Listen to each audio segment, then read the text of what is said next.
Hi, Morgan. Hi there, how are you? Good. All right, everybody. This is Dr. Morgan Ames. Dr. Ames is a lecturer and postdoctoral scholar here at the iSchool, and I will let her take it away. Hi there. Thank you so much for joining. I have a few people in the room with me too, so I'm going to be kind of speaking to both of you, or all of you, both remote and local. And to start out, let me see if I can share my slides with you. Let me get that going. Sorry, one moment.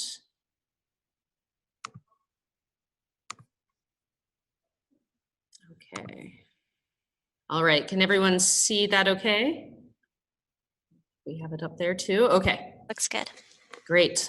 So I'm going to be talking a bit about a particular thread in my research that's come out in a project that has been ongoing about one laptop per child that I've done. And now I'm expanding more into the technology industry more broadly, and that is the myth of the self-taught programmer.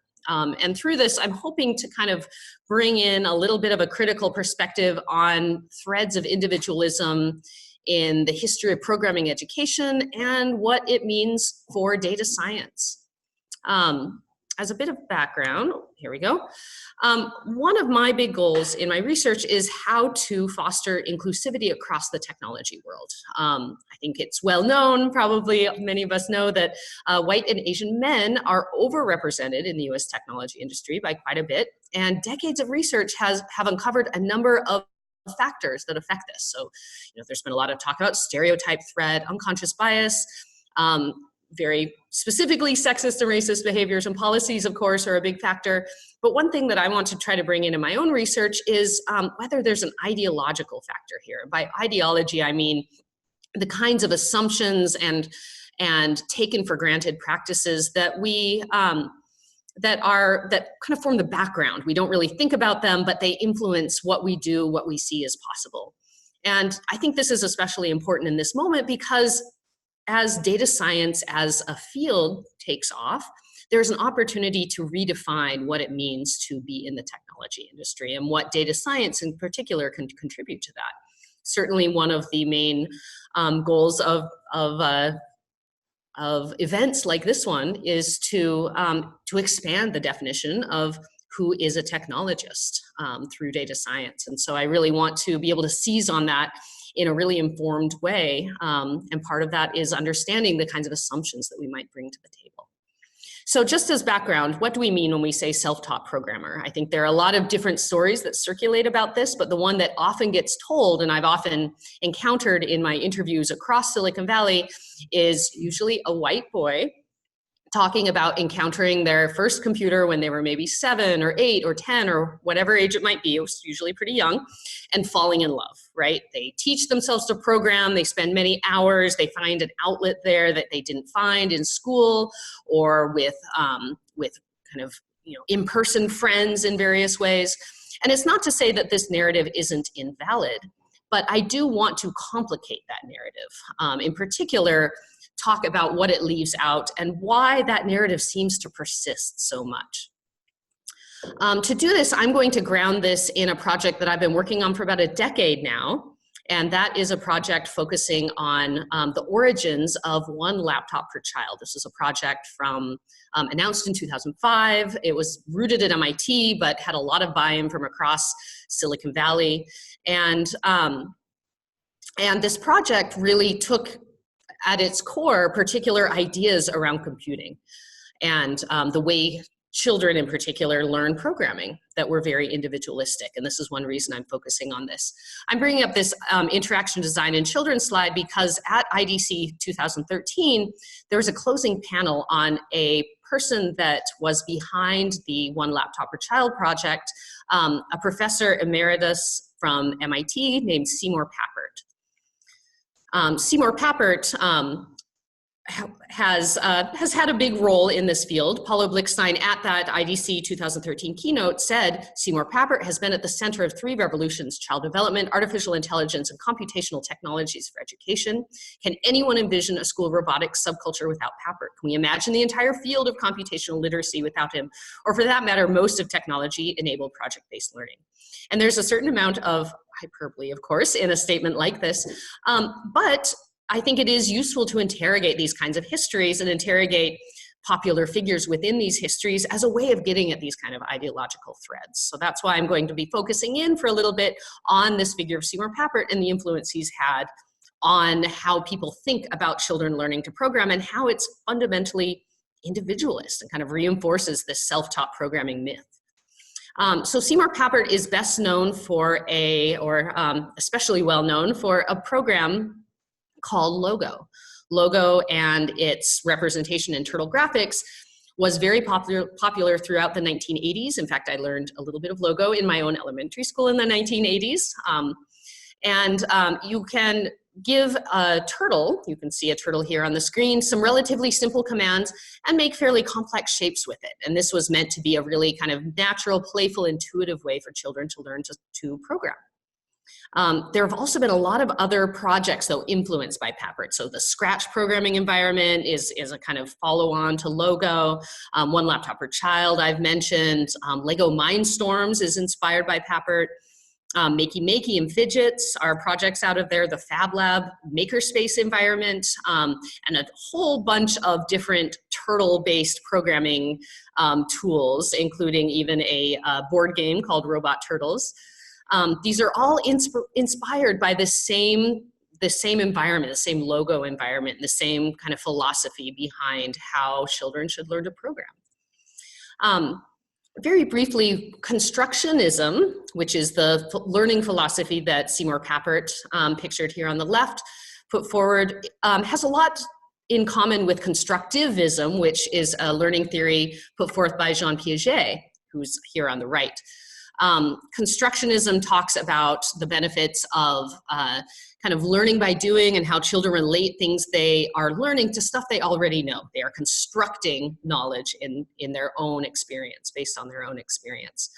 However, constructionism, Papert's version, departs from constructivism in some important ways. And in particular, it's influenced by this fellow here on the left. So on the right is Seymour Papert. Once again, on the left is Marvin Minsky. Minsky ran a artificial intelligence laboratory at MIT from the 60s up until fairly recently, and was really a central player in a movement in the 1960s called cybernetics.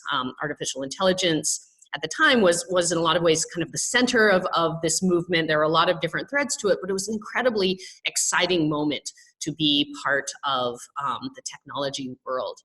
And Papert wrote about his experiences working with Minsky and the ideas that came out in a book that he published in 1980 called Mindstorms: Children, Computers, and Powerful Ideas. And this is a book that describes Logo and talks a bit about the benefits it might have for children. Now, this was an important time for the computing industry. This was just the time when personal computers really started taking off. And in particular, personal computers became oriented around the idea of kind of individual self-fulfillment. Now, before that, computers were often associated with the military, government, surveillance, control, some of the same narratives that are coming back today around computers and the computer industry. But in the 1980s, there's a really interesting turn towards computers as being objects of liberation, of kind of individual self-fulfillment. So within this, constructionism took off in the 1980s. This is why it was taken up nationwide in many elementary schools. And I want to put forth a few of what I call constructionism's cracks, and to talk a little bit about how those have continued, those threads have continued up to today, and what they mean for the technology world more broadly and data science specifically. So the first crack that I want to put forth is that Papert's view of constructionist learning with computers was that it was a very individual endeavor. It was something that happened between a child and the computer. The motivation really entered between the interaction between those two. And certainly there might be others involved in kind of the thrill of self-discovery, but they just kind of added to the fun. Really, the motivation was between a child and a computer. Papert, in fact, said computers in the near future will be the private property of individuals. We've, of course, seen this come true. Education will become more of a private act. Another thread that I critique in my own work is that Papert draws a lot on his own experiences with computers and his own kind of love that he encountered with them. And I'll return back to this a little bit later, but I just want to highlight this as a, in some ways, very natural element to technology design, but also a really problematic one. So Papert in Mindstorm said, I shall in fact concentrate on those ways of thinking that I know best. I begin by looking at what I know about my own development. Now, of course, we always draw on our own experiences and our own perspectives when we do anything in the world, when we do science, when we do data science, when we make technologies, whatever we might be doing. But one thing that I hold as really central, and I draw from feminist science technology studies with this, is that I really need to account for who I am and why my perspective is partial. And that's one thing that Papert never does in his own work. He talks about his own experiences as if they can be universal for all children, and he doesn't account for any of the factors of the environment that influenced his interests, his passions, and his thinking. It was all just about his own development. There is also some critiques of logo in the 1980s.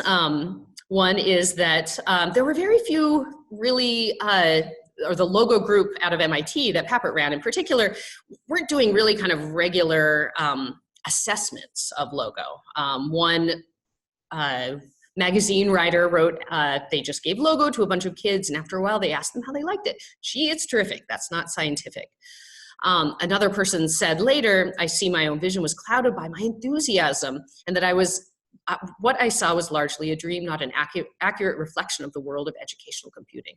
And so I put this up as a crack partially because we can be really drawn in by the kind of charisma of many of these stories about computing. Logo is one of them. You know, we see a lot of exciting stories maybe about maker spaces today in education, some other educational trends, and it can be very easy to be kind of blinded by the amazing promises without really critically assessing who they include and maybe who they leave out. So I want to just circle back to Papert's own experiences and how he used them for inspiration. So in a later book, The Children's Machine, Seymour Papert wrote, I had my first experience of the excitement and the holding power that keeps people working all night on their computers. I realized that children might be able to enjoy the same advantages, a thought that changed my life. So on the left here, there's a picture of 3 people playing one of the earliest video games, Space War. And this is in Minsky's lab a few years before Papert joined. And I think this is a PDP-1 computer. I may be wrong, but the culture that Papert encountered at MIT when he joined in 1964 was one of incredible playfulness and creativity around computers. And he really seized on this, and it shaped the rest of his career. This culture has also been memorialized in a book by Stephen Levy called Hackers, Heroes of the Computer Revolution. This is, I think, a 1981 publication, and it's very much the kind of hero narrative that our culture really loves, but is in many ways very problematic because it doesn't account for the kind of contextual factors that influence these people and that enable the kinds of things that they do. It's very much focused on kind of individual hero exploits. And I want to talk a little bit about some of the parallels between this hacker culture at MIT and Papert's ideas about how children can learn programming to show kind of the influence that this culture had. So, so first I want to talk about what Levy called the hacker ethic. There were 6 tenets of the hacker ethic, and there's some very clear parallels in constructionism. One is that the first is that access to computers and anything which might teach you something about the way the world works should be unlimited and total, always yield to the hands-on imperative. The second is all information should be free. And of course, we see this refracted through open source software movements today. The third, which I find especially interesting, mistrust authority, promote decentralization. And of course, the history of the technology world has really centralized, if anything, the the power of particular governments and particular corporations. So that promise of decentralization is one that really did not come true. But the mistrust of authority and the kind of individualistic focus of it is something that is still kind of prevalent across the technology world. Related to that, hackers should be judged by their hacking, not bogus, quote unquote, criteria such as degrees, age, race, sex, or position. And again, on the surface, this sounds like maybe a good thing, meritocracy, but there are certain problems within that statement that I'm going to be unpacking. The fifth is that you can create art and beauty on a computer. And the sixth is that computers can change your life for the better. And these two relate to some of the kinds of inspiration and promise that they saw within the technology world, promise that in some ways has been chipped away at this last year, especially in the technology industry, but is still very present for a lot of people who are involved. So first, I want to unpack the first couple of these. So the first is that the computers are the Proteas of machines. And Papert said in Mindstorms, the computer is the Proteas of machines. Its essence is its universality, its power to simulate. Because it can take on 1,000 forms, it can serve 1,000 functions, it can appeal to 1,000 tastes. So this was his justification that all children should not only learn to program, but learn to love programming. He really wanted computers to be this universal tool, and he wanted all children to have a very personal relationship with them, like he had with the computers he encountered at MIT. The second is what he called yearners, and this idea of the naturally creative child. And so this is something that, one of those ideologies that's pretty widespread in our culture. We have this idea that childhood is this kind of elevated state. It's more noble, closer to nature, not weighed down by all the cultural concerns that adults might have and all the kind of cultural norms and all of that. This drawing, I feel like, sums it up very nicely. This is an 1898 oil painting of children, romping around. There's a farmer in the background. But you might notice there's some trends, some gender trends in particular in this painting that are kind of problematic. So you see lots of boys are romping and playing. There's a girl in the corner sitting nicely, nice clean pinafore reading. So the idea of the naturally creative child is something that is often very gendered. And it's also something that has not always been universal. It really rose, it started out with kind of Enlightenment. Certain Enlightenment thinkers, Rousseau and others, talked about childhood, but it really gained traction during the Industrial Revolution when a number of children were starting to be pulled into working in factories. They were small, they were often pretty dexterous, they were often cheap labor, and there was a strong reform movement to take them out of factories and put them into mandatory schooling. And part of that reform movement was shifting the ideology of what childhood was towards these ideas that we now take for granted. This really got institutionalized in the United States, at least in post-World War II. Amy F. Ogata has had a fabulous book on this topic called Designing the Creative Child, and this is where the thread of individualism comes in. So this idea of the naturally creative child is taken up by parents all across the United States post-World War II and put into kind of consumerist ends. So children were seen to need a lot of personal space. They would need their own playroom full of toys that they could play with. And it's here that this idea of that kind of individualism, it's all about the child, the relationship between children and toys starts to really take root in American culture. Finally, there's also a strong thread in the hacker ethic of rebellion and a kind of individualist determination. And this comes out culturally in a lot of different places. So, we have elements of rebellion going all the way back to Tom Sawyer and Huck Finn, Peter Pan. There are a lot of kind of rebellious figures within our own kind of cultural mythologies. And so when the hacker group at MIT sort of took up that rebellion and that mistrust of authority, it really resonated culturally, both within the technology community, but also more broadly. We often think of ourselves as Americans, speaking as an American, as individually determined. I can determine my own destiny, I can set my own course, This is something that maybe is influenced by other people, but ultimately it's all up to me, right? Pull yourself up by the bootstraps kind of rhetoric, even though there is a huge body of social sciences showing a lot of problems with this. So this comes out in the way Papert approaches school. He says nothing is more ridiculous than the idea that this technology can be used to improve school, being computers. It's going to displace school and the way we understood school. What's wrong with school is absolutely fundamental. So this idea gets taken up in the technology world, in particular in the 1980s. And this is, interestingly enough, also the time that the number of women graduating from computer science programs starts to drop precipitously. The idea of kind of the male hacker, countercultural figure as a kind of the computer whiz really develops in the 1980s and becomes attached to computing worlds and has played a really big role ever since. So I just want to circle back to that idea of cybernetics that I talked about briefly at the beginning, because a lot of threads within cybernetics I hear echoes of in discussions of artificial intelligence and data science today. So in particular, there's a lot of kind of parallel thoughts about how cybernetics and artificial intelligence today, machine learning, parallel structures in the brain. Papert said in Mindstorms for several years now, Marvin Minsky and I have been working on a general theory of intelligence called the society theory of mind, which has emerged from a strategy of thinking simultaneously about how children do and how computers might think.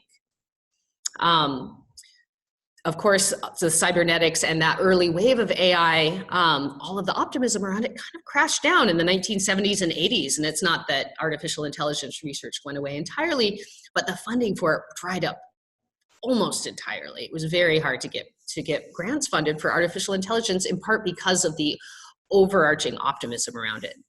Back in the 1990s, somebody said education researchers, Timo Xi, became more skeptical about the extent to which human skills and knowledge could be symbolically represented in the style associated with contemporary MIT work on AI.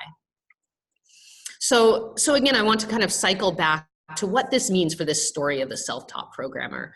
We can see in this story of the self-taught programmer a lot of those threads of kind of constructionist learning and broader hacker culture. We have this mistrust of authority. We have this kind of the noble idea of the child and the attachment between children and computers in particular. And this is a story that has really influenced, I argue, the technology world pretty broadly for a number of years. However, as I said, we are at what I see as a crucial moment with the rise of data science, pushes to diversify data science much more than computer science has been diversified. We also have the ability to set a new origin story, and we have the ability to break down this really problematic origin story from before. And so I hope that going forward, we can work to do that. Maybe not even just within data science, but within technology more generally. I'm hoping data science is a good in for this. I do, though, want to just very briefly touch on the role of nostalgia in this story. So the story of the self-taught programmer is in many ways not a totally accurate story. It is influenced by nostalgia, and nostalgia is an incredibly powerful force. If you look, certainly, this book by Stephanie Kuntz talks about how nostalgia has shaped policy around families and family planning for decades now, and a particular idea of what it means to be an American family that never really existed on a widespread scale, but continues to influence our thoughts and emotions about family. Likewise, nostalgia for a particular kind of computer, a particular kind of computer interaction, continues to shape the design of technology. And this is the kind of thing that we really actively have to push back against and find alternatives for. So with that, I think I have a couple minutes left, and I want to thank you all for joining, and I hope this has been interesting. I'll be continuing this research, so I welcome any follow-up that you might have, and I'm not sure, do we have the ability for any questions? I know we're almost done with time here, but I'd be happy to answer them if possible. 5 minutes. I'm not sure, people might need some time on the stream. If anyone in the webinar would like to type in a question in the Q&A, Morgan can look at those. Or Morgan, if there's anybody in the room with you who has a question, if you could just repeat that so everyone can hear it online. Yeah, sure. We don't have any. A question that has occurred to me hearing this and your previous talk, Morgan, is was Papert just totally, there are so many similarities, as you point out, between constructionism and constructivism, and there are resonances with thinkers like Rousseau or Locke or Piaget, but he seems ignorant of all of that. So it seems like an intentional or sort of thoughtless lack of kind of tracking the history of child development theorizing. Is that accurate, or? So the question is, there's certainly a lot of resonance between Papert and, you know, not just Piaget, but Locke, Rousseau, a lot of these other theorists. You know, is that kind of a conscious illusion? Did I get that right, more or less? Does he know? Does he have been over this ground before? Does he care? I don't know. Yeah, so he does talk a lot about Piaget, in part because he studied with Piaget for 5 years. So he definitely acknowledges Piaget pretty heavily for a lot of his ideas, but largely it ends there. I think he's mentioned Dewey a couple times, John Dewey, another important educational theorist from a little bit earlier, 1920s especially.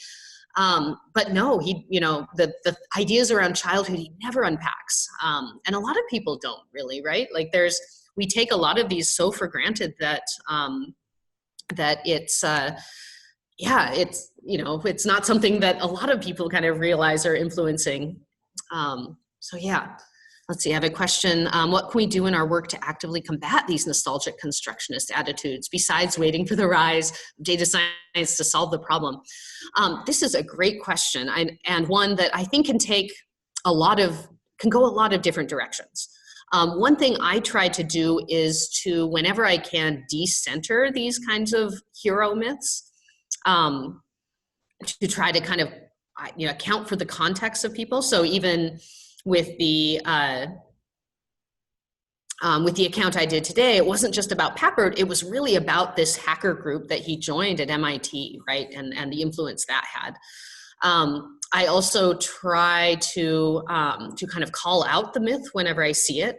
When people be like, oh yeah, I first learned to program when I was 8 or 7 or whatever it might be. I say, really? And what did your parents do? Why did you have a computer? Where did you go when you had questions? And so I kind of try to unpack it with them a little bit right there, not in a mean way, but, you know, in just I'm really curious about how this actually worked on the ground and getting beyond that myth status. And I hope that ultimately we build technologies that enable different kinds of narratives. You know, it's not that technologies fully determine what we can do. There's always this interplay between how we interpret technologies and what we can do. But I think there is an opportunity here to stop, you know, certainly children's programming environments are still very much oriented around this idea of the individual child playing on a computer. When parents play a huge role. I have an ongoing project on Minecraft that really explores the role that parents play in enabling kids to go beyond just playing Minecraft to programming mods in Minecraft, to programming more broadly. Parents are absolutely crucial there. So, and of course that has really big implications for what children end up taking that path.